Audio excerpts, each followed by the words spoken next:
मेरा नाम डॉक्टर सपना मार्कस भट्टी है एंड मैं रेडिएशन ऑन्कोलॉजी में एसोसिएट प्रोफेसर हूँ एम्स हॉस्पिटल में। और बेसिकली हम यहाँ पे हर प्रकार के कैंसर का इलाज करते हैं।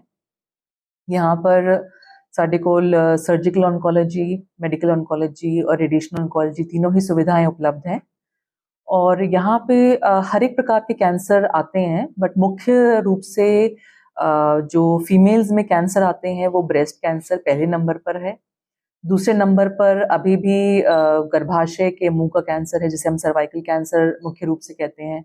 और फिर हमारे पास lung cancer, head and neck cancer और इवन हमारे पास ओवेरियन कैंसर और हेपेटोबिलियरी कैंसर, काफ़ी सारे कैंसर हैं जो कि यहाँ पे देखे जाते हैं। और खासकर ये जो बेल्ट है, जिसे मालवा बेल्ट कहते हैं, ये नाम ही इसका कैंसर बेल्ट के रूप में जाना जाता है।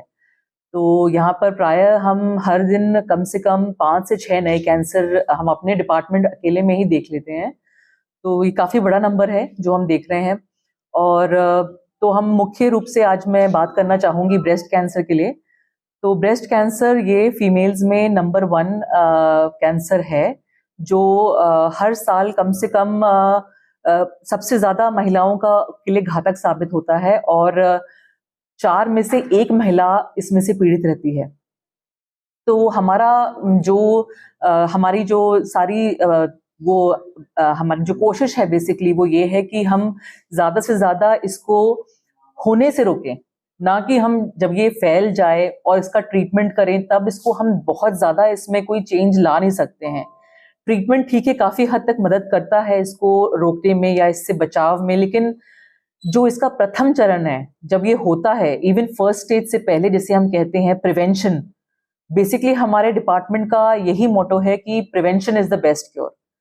हम इसकी प्रिवेंशन वाला जो स्टेज है उसको किस तरह से हम कंट्रोल कर सकते हैं, किस तरह से बढ़ा सकते हैं, उस पे हम अपने डिपार्टमेंट हमारा जोर डाल रहा है।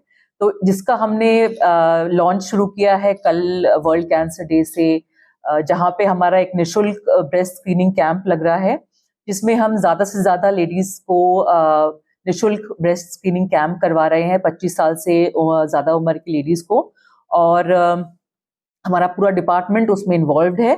और वहाँ पे हम एक छोटी सी डिवाइस आती है मैमो स्कैन करके, जिससे हम हर एक जो भी लेडी आएंगी उसमें हम उनके ब्रेस्ट को स्कैन करेंगे और उसमें ज़्यादातर जो लंप होता है वो डिटेक्ट हो सकता है किसी भी FNAC या बायोप्सी के पहले। तो उससे जल्द से जल्द पता लग सकता है कि किस तरह से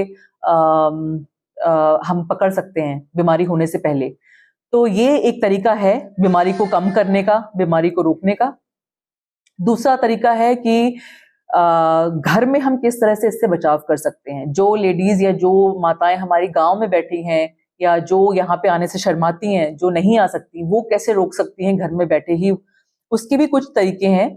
उसके कुछ संकेत होते हैं इस कैंसर के जो पहले ही पकड़े जा सकते हैं, जैसे कि छाती में कोई गांठ होना, निपल से कोई खून आना या कोई पानी का निकलना, या फिर कच्छ में कोई गांठ होना, ये भी साइन होता है। तो ये ज़्यादातर उन लेडीज़ में पाया जाता है जिनमें माहवारी जल्दी शुरू होती है या माहवारी बहुत लेट बंद होती है, या फिर जिनकी फैमिलीज़ में कभी कैंसर रहा हो, छाती का कैंसर, जिनकी माताओं को या जिनकी बहनों को, जिनकी मौसियों को या नानियों को कैंसर रहा हो, खासकर छाती का। तो ये उनमें ज़्यादातर की से पाई जाती है। और साथ ही साथ तो उनमें ये सब संकेत यदि देखने को मिलते हैं तो उनको फौरन अपने डॉक्टर को दिखाना चाहिए और सुई की टेस्ट के जरिए बीमारी का पता लगाना चाहिए। तो ये एक तरीका है।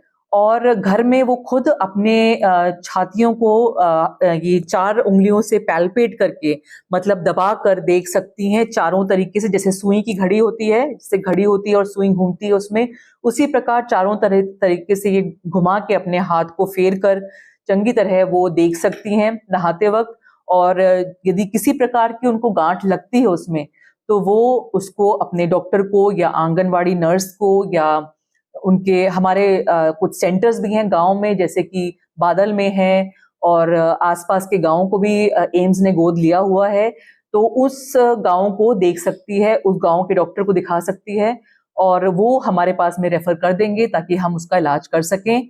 तो इस टाइप के कुछ हमने कदम लिए हुए हैं, उठाए हुए हैं कैंसर को रोकने के लिए। मैम जे गल की जाए ਜਿਹੜਾ ਤੁਹਾਡੇ ਕੋਲੇ ਕਿਸ ਤਰ੍ਹਾਂ ਦਾ ਇਲਾਜ ਹੈ ਜਿਸ ਤਰ੍ਹਾਂ ਜ਼ਿਆਦਾਤਰ ਲੋਕ ਰਾਜਸਥਾਨ ਦੇ ਵਿੱਚ ਜਾਂਦੇ ਸੀ ਕੈਂਸਰ ਦੇ ਇਲਾਜ ਲਈ ਇੱਥੇ ਕਿਹੋ ਜਿਹੇ ਪ੍ਰਬੰਧ देखिए, अब वो काफ़ी पुरानी बात है जब लोग राजस्थान जाते थे। मेरे ख्याल से काफ़ी टाइम से लोगों ने अब भटिंडा की तरफ अपना रुख कर लिया है। यहाँ पर काफ़ी सारे अस्पताल हैं जो ऑलरेडी पहले इलाज कर दे रहे थे, बट अभी मेरे ख्याल से सारी सुविधाएं ऑलरेडी एम्स के अंदर उपलब्ध हैं। मेडिकल ऑन्कोलॉजी और सर्जिकल ऑन्कोलॉजी ऑलरेडी दे रही हैं अपनी सर्विसेज, और रेडिएशन ऑन्कोलॉजी बहुत करके मार्च के एंड में और या फिर अप्रैल के शुरुआती समय में यहाँ पे सर्विसेज अपनी शुरू कर देगी, जिससे कंप्लीट इलाज अपना सारा शुरू यहाँ पे हो जाएगा और मरीज को कहीं पर भी और जाने की जरूरत नहीं पड़ेगी। तो मेरे ख्याल से अब सारा इलाज यहाँ पे उपलब्ध है। पानी की गल करिए तो पानी बहुत ज्यादा ਧਰਤੀ ਹੇਠਲਾ ਪਾਣੀ ਜਿਹੜਾ ਪੀਣ ਯੋਗ ਨਹੀਂ ਹੈਗਾ ਜੀ। उसके नाल भी इस तरह की ਹੁੰਦਾ कैंसर का वाधा ਹੁੰਦਾ देखिए, ये चीज है इसमें कि पानी में जो है यहाँ के थोड़ा सा लेवल जो है फर्टिलाइजर्स का वो थोड़ा ज्यादा पाया जाता है, तो उससे इंसिडेंस रिलेटेड है कैंसर का, बट कितना है और किस एलिमेंट के साथ में है वो कुछ क्लियर नहीं है।